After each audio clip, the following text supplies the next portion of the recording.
say this, Mr. Monterey. What did they say? Thank you for that question. The fact is, when I was in Tallahassee, I was what they call it. I was the only Democrat that supported some House bill that brought privatization to school. Well, it didn't bring privatization to the school because it was already here. It just brought funding, opportunity for funding to private schools. Most of the school board people, not school board people, but school workers, right? UTD, they own private schools. They benefited off that bill, but they punished me. The Democratic Party punished me, right, for supporting funding to come to our community.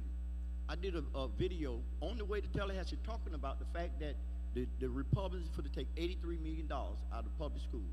I asked the representatives back then, I need help, what we do? As a matter of fact, we was in a Democratic meeting and they told me to sit in that corner. I was a freshman and learn something. I did. I brought money home to our district in order to better Poinciana, Drew, all that. And I can't understand why our public schools are steady closed. Yes, I do, because the public houses is closed in our neighborhood. So I have that ability. I ain't got to bite my tongue. Thank you. So, and former Representative Hardeman, I'm going to give you a chance to do a follow-up because I'm specifically asking about the future, right? And how do we go forward from here to deal with a majority in Congress that does not feel the need to compromise? What specific actions can we take to ensure that if we elect you to this position, you will be able to effectuate change that affects our community? I've already told you that. I told you I'm not afraid of the Republican Party or nobody, but I know how to get with them and get what we need as a community, you know, because the Democratic Party ain't listened to us in a long time, okay? So I don't want to go there, but let's keep it clean. And the fact is, I know how to negotiate with the other side to bring in them. Matter of fact, the one that they sicked on me, Ms. Dottie Joseph, she made reference to it. Hey, I have to go across the aisle to talk to the Republican Party and be able to go do it. I was already doing it my first year as a freshman. Thank you, former Representative Hardeman. Representative Gant, I'm going to ask you the next question. When we're talking about knowing the community, when we're talking about understanding what the community needs, being able to say, I've talked to this person and they've told me that this is their wants and needs, what efforts have you made to reach out to the community to see what they need when you are deciding what legislation to push as a representative? So, first I'll start with, I believe in succession planning, and I believe that we should be engaging teenagers and young adults in this process so that we can actually have a bench.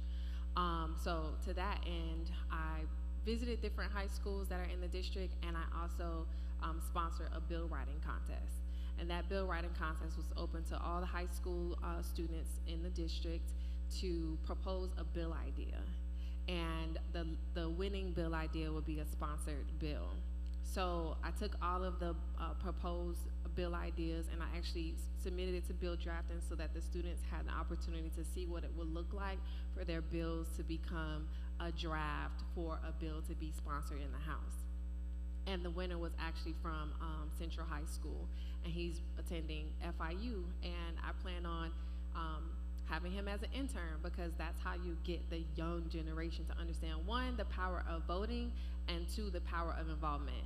Also, I've had town halls. I've been to different town halls at different churches, at different communities, from downtown to Opelika. I've literally been to every different part of the district because, one, I didn't get the benefit of a transition meeting. So it was a lot of ongoing projects that I had to start from scratch, and I had to first find out that they were even in existence. And I had to build a system for tracking these different issues because those were still very present issues for different constituents. So that was another thing. Thank you. And so I'm going to start with you this time, Representative Gant. What do you plan to do to address the current salary levels for teachers in our salary. Yes, yes, ma'am. There has been legislation that has been filed by the Democratic caucus members regarding teacher salary, and it will continue to be sponsored by different Democrats.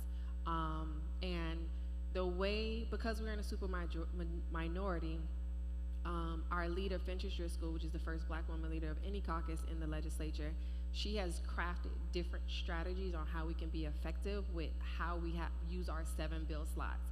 For those of you all who don't know, every representative only gets 7 bill slots. So in order to prioritize different caucus priorities, and teacher salaries one caucus priority, different